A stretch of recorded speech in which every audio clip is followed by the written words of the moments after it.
Welcome to taste of Chennai. இன்றைக்கி ரொம்ப டேஸ்டியான மட்டன் குஃப்தா எப்படி செய்கிறதான் பார்க்க போகிறோம். மட்டன் கீமா ஒரு 350 கிராம் அளவுக்கு எடுத்திருக்கேன். இப்போது இதில் நம்ம ஒரே ஒரு வெங்காயம் இந்த மாதிரி கட் பண்ணி சேர்த்துக்கலாம். அதுக்கப்புறம் 2 பச்சை மிளகாய், அதுக்கப்புறம் கொஞ்சமாக கொத்தமல்லி தழை, ஒரு 1/4 கப் அளவுக்கு கடலைப்பருப்பு எடுத்திருக்கேன். தண்ணியில் ஒரு 1/2 அன் ஹவருக்கு ஊற வச்சுட்டு இதில் சேர்த்துக்கோங்க. Ginger garlic paste 2 tablespoon, ஒரு 1/4 கப் அளவுக்கு துருவிய தேங்காய்,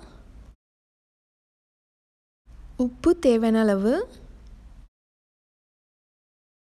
1/4 டீஸ்பூன் மஞ்சள் தூள், மிளகாய் தூள் 1 டீஸ்பூன்,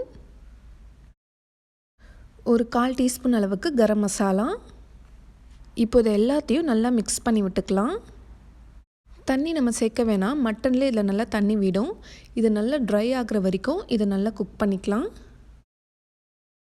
10 நிமிஷத்துக்கு ஹை ஃப்ளேமில் வச்சுருந்தேன். இப்போ பாருங்கள் நல்லா ட்ரை ஆகிடுச்சு. இந்த ஸ்டேஜில் இப்போ நம்ம இதை சுவிட்ச் ஆஃப் பண்ணிடலாம். இது கொஞ்சம் நேரத்துக்கு நல்லா ஆறட்டும். நல்லா ஆறுனதுக்கப்புறமா இது ஒரு மிக்ஸி ஜாரில் போட்டுக்கலாம். இதை அரைக்கும் போது தண்ணி விடக்கூடாது, அதனால் ஒரு முட்டை உடச்சி ஊற்றி அரைக்க போகிறேன். குவான்டிட்டி நிறைய இருந்தால் 2 முட்டை போட்டுக்கலாம். இப்போ இதை அரைச்சிட்டு உங்ககிட்ட காட்டுறேன். இப்போ பாருங்கள் இந்த மாதிரி நல்லா ஸ்மூத்தாக அரைச்சி வச்சுக்கோங்க. இப்போ கடாயில் எண்ணெய் ஊற்றிக்கலாம். எண்ணெய் நல்லா சூடானதுக்கப்புறமா ஃபஸ்ட்டு நம்ம ஒரு 2 குஃப்தா போட்டு பார்க்கலாம். நல்லா வருதா இல்லையான்னு சொல்லி செக் பண்ணிக்கலாம். ஏன்னா சம்டைம்ஸ் அது போடும்போது கிராக் ஆகும். எண்ணெயில் போடும்போதே உங்களுக்கு தெரிஞ்சிடும் குஃப்தா சரியாக வந்திருக்கா இல்லையான்ட்டு. உங்களுக்கு சரியாக வரலன்னா கொஞ்சமாக பொட்டுக்கடலை மாவு மிக்ஸ் பண்ணிவிட்டு போட்டு பாருங்கள், உங்களுக்கு நல்லா வரும். இப்போ பாருங்கள் எனக்கு குஃப்தா நல்லா பர்ஃபெக்டாக வந்திருக்கு. இதை எடுத்துட வேண்டியது தான். இப்போது எல்லா குஃப்தாவும் போட்டுடலாம். நாங்கள் இந்த மாதிரி ஷேப்பில் தான் தட்டி போடுவோம், ரவுண்டாக போட மாட்டோம். உங்களுக்கு ரவுண்டாக தான் வேணும்னா நீங்கள் ரவுண்டாக கூட போட்டுக்கலாம். கையில் கொஞ்சமாக இந்த மாதிரி எண்ணெய் தடவிட்டு கொஞ்சமாக மாவு எடுத்து இந்த மாதிரி தட்டி போடுங்க. மீடியம் லோ ஃப்ளேமில் வைக்கணும்.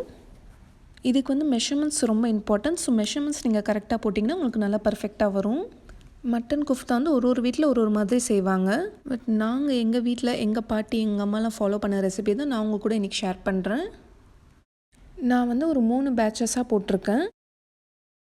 ஒரு 5 நிமிஷத்துக்கு அப்புறம் பார்த்திங்கன்னா இந்த மாதிரி நல்லா கோல்டன் ப்ரௌன் வந்திருக்கும். இப்போ இதை திருப்பி போட்டுக்கலாம்.